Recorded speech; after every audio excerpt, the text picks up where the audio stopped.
What's up guys, Houndish here, and today we're jumping in with another Destiny 2 video, and we're going to take a look at the new Eververse items for the second part of Season 15 in the Bungie Anniversary Pass. So, the Eververse calendar has been updated for the weeks leading up to Witch Queen. Of course, it's still a Season 15 rotation, but there are new Anniversary items as well as Dawning items and other Season 15 drops which are set to be available for both Silver and Bright Dust in the remaining weeks. So if you want to know what they are and when they're going to be sold for Dust, then we'll cover it in the video so you can plan any silver purchases, or indeed save that silver and instead spend Bright Dust when they come up for that currency. Just bear in mind that this schedule can be changed by Bungie at any time. It doesn't happen very often whatsoever, but it is a possibility, so just keep that in mind. We've also got to give a massive shout out to todayindestiny.com, as they have a really cool API tool that allows them to look at the Eververse calendar. And if you ever want to find out what items are in the rotation or when they're going to be sold, this is the absolute best tool to use, so I'll link it down below. And now we're going to break down the weeks where items are sold for silver, as well as the weeks that they'll subsequently come up for Bright Dust and work in that kind of format. So right now in week 1 of the anniversary, available for silver we have the second line multiplayer emote, as well as the Cedar and Ash ornament for the Witherhoard,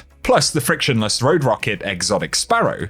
However, on week 5, which will be the 4th of January, the Cedar and Ash ornament and the frictionless Road Rocket will be available for Bright Dust. Then on week 8, which is the 25th of January, the second line multiplayer emote will also be available for Bright Dust. On week 2, which will be next week's weekly reset, the 14th of December, the Dawning event will begin. There are a few items that we can't currently view, but there is an ornament called Compliance for the Anarchy, that's a Dawning themed ornament, and it is going to be available for silver next week, but on week 3, which is the 21st of December, it's also going to be available for Bright Dust.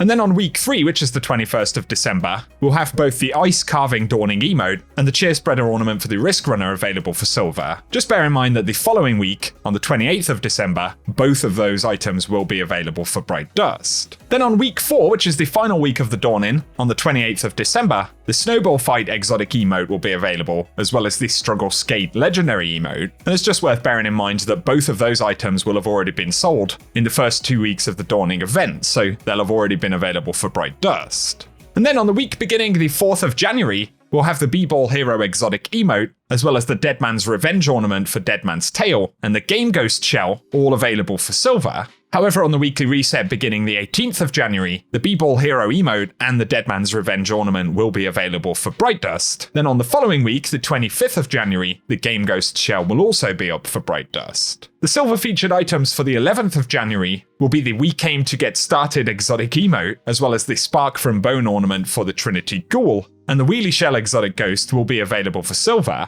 as well as some class exotic ornaments. So we've got the Wrong Hands ornament for the Arthur's Embrace, the Comet Stir in Dream, which is an ornament for the Curious of the Fallen Star, and the Phoenix Fall, which is an ornament for Phoenix Protocol. All of those look pretty awesome. But then on the 8th of February, the emote We Came to Get Started will be available for Bright Dust, with the Spark from Bone ornament being available on the 1st of February, and the Wheelie Shell available on the 15th of February for Bright Dust. Plus on the 25th of January, we will see the 3 class ornaments go up for sale for Bright Dust as well.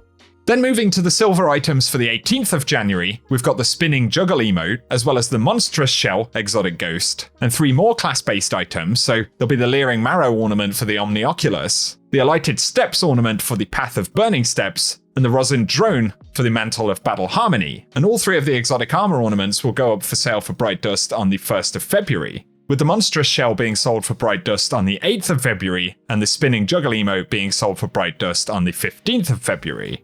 On the 25th of January, the silver featured items will be the Drone Flight Exotic emote, the Pink Mist weapon ornament for the Malfeasance, the Obdurate Economy Exotic Ship, and the Mud-Caked Monstrosity Exotic Sparrow. And on the 8th of February, we're going to see the Drone Flight, the Pink Mist, and the Obdurate Economy sold for Bright Dust, with the Mud-Caked Monstrosity being sold for Bright Dust on the 15th of February. The very final item that'll be sold for both silver and Bright Dust will be on the 1st of February, and this will be the You Think You're Big Time weapon ornament. That one's for the Xenophage, and that one will be sold for Bright Dust on the 15th of February, according to the calendar. And so guys, that is a breakdown of the items, when they'll be sold for silver initially, and when they'll also be sold for Bright Dust. I know it requires a bit of going back and forth, but given that these are the only items affected by both currencies, it kind of makes sense to focus on these ones as opposed to all of the items, which in the end would probably be even more confusing. And here to break down the items that are going to appear only for silver, the there's a new legendary finisher called Slapshot.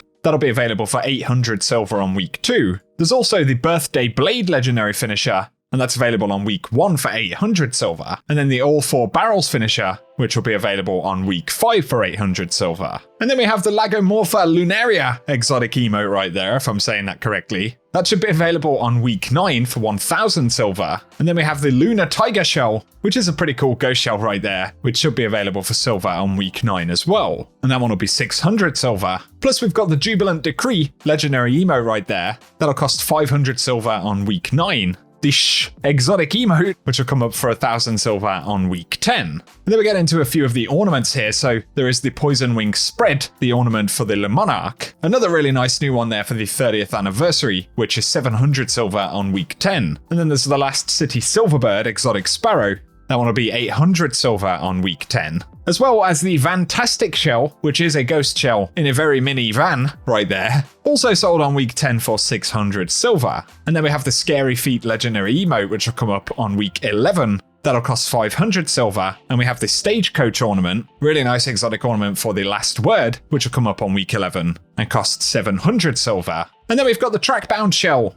It's another week 11 item costing 600 silver, as well as the Hive Smasher, a cool ship right there, which will cost 800 silver. And the only other silver only item that's been added in the recent update, or items should I say, would be the Dawning Armor sets. And the sets for each class with a slightly new take on that Dawning style, which should be available starting from Tuesday the 14th of December. And so guys, I hope the video today has been helpful. Once again, I have to give a pretty big shout out to todayindestiny.com, where they used the Bungie API to get a preview of that calendar. Definitely a cool website, and if you're curious about any of the items, you can check it out for all of the details on the dates and the release schedule. Just bear in mind, once again, it does have the potential to change, but nonetheless could help you to avoid spending silver on stuff that you can also grab for Bright Dust. So if the video's been useful guys, a rating down below really does help us out. Let us know any items you're looking forward to picking up in the remainder of the season, and also get subscribed to the channel if you want to see more Destiny content. Thanks once again to all of you guys who've shown a bunch of support here on the channel over the past few months. We've certainly got a lot of exciting times ahead with the launch of Witch Queen coming up next year. So I very much appreciate all of you guys, but otherwise, I hope you have an awesome day.